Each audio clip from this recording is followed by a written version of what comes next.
નમસ્તે ખેડૂત મિત્રો, તમારું સ્વાગત છે અમારી વીટી ખેડૂત મિત્રોની યુટ્યુબ ચેનલમાં। તો મિત્રો, હાલ તો સાતમ આઠમની રજાઓ ચાલી રહી છે, પરંતુ અત્યારે રૂ બજાર અને વાયદા બજાર ચાલુ છે। સાથે જ સાતમ આઠમ બાદ રજા ખુલતાની સાથે જ બજારમાં જોરદાર સુધારાની સાથે જ હવે 15થી લઈને 1 મહિનાની અંદર નવી આવકો પણ ચાલુ થઈ જશે ને ભાવ 1600 પ્લસ રહે તેવી સંપૂર્ણ માહિતી મેળવવાના છીએ। તો વિડીયોમાં બન્યા રહેજો ને ખાસ કરી ચેનલમાં નવા હોય તો સબસ્ક્રાઇબ કરી નાખજો। તો મિત્રો, વિડીયો ચાલુ કરતા પહેલા આપ સૌ ખેડૂત મિત્રોને સાતમ અને જન્માષ્ટમીની શુભકામનાઓ। આપ સૌ સાતમ આઠમનો તહેવાર આનંદમય રહે તેવી ઈશ્વર પાસે હું પ્રાર્થના કરું છું।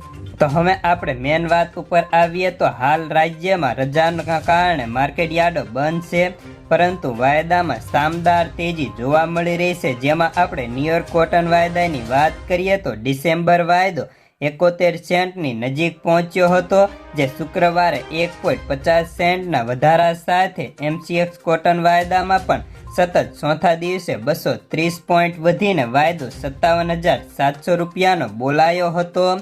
જો કે હાજરમાં પણ વાયદો બંને એક સરખા દેખાઈ રહ્યા છે।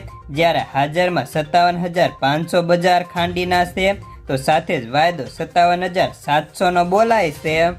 જ્યારે આ વર્ષે કપાસ બજારને સૌથી વધારે ટેકો મળતો હોય તો તે રૂ બજાર અને કપાસિયા બજારનો છે, જેમાં હાલ પણ સતત સુધારા છે। જેમાં આ સપ્તાહ દરમિયાનની વાત કરીએ તો સોમવારથી લઈને શુક્રવારે વાયદામાં 200થી પણ વધારે સુધારો હતો, અને હાલ આજે વાયદાની વાત કરીએ તો આજે વાયદો 3345 રૂપિયાએ પહોંચ્યો છે।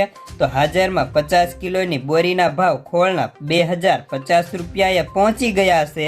તો મિત્રો, હવે હાલ CCIએ પણ પાછલા 2 દિવસમાં રૂમાં પ્રતિ ખાંડીએ ભાવમાં 600 રૂપિયાનો વધારો કર્યો હતો। જ્યારે ગુરુવારે 300ના વધારા કર્યા છતાં પણ 1,10,000 ગાંસડી વેચાણ થયું હતું, જેથી શુક્રવારે સતત બીજા દિવસે ખાંડીએ 400નો વધારો કર્યો છતાં પણ 1,10,000 ગાંસડીનું વેચાણ થયું હતું। આમ છેલ્લા 2 દિવસની અંદર CCIએ માત્ર 2 દિવસમાં જ 2.12 લાખ ગાંસડીનું વેચાણ કર્યું હતું। તો મિત્રો, હવે કપાસના ભાવ ઉપર નજર નાખીએ તો માર્કેટ યાર્ડ ખુલતા કપાસના ભાવ નવો ઉછાળો આવે અને લગભગ માર્કેટની અંદર ભાવ 1600 પ્લસ જવાની શક્યતાઓ છે, અને નવી સિઝનમાં શરૂઆતના દિવસોમાં કપાસના ભાવ પ્રતિ 20 કિલોના 1500થી લઈને 1600 પ્લસ રહે તેવી ધારણા છે। તો ક્વિન્ટલના ભાવ 7,500થી 8,000 પ્લસ રહે તેવી ધારણાઓ છે।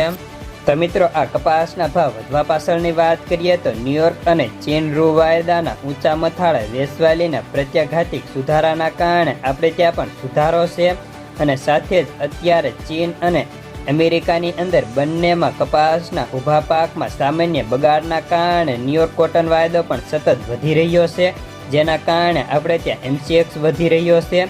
સાથે જ હવે આગામી દિવસોમાં વિદેશમાંથી કેવા સમાચાર આવે તેના ઉપર સંપૂર્ણ બજારનો આધાર ટકેલો છે।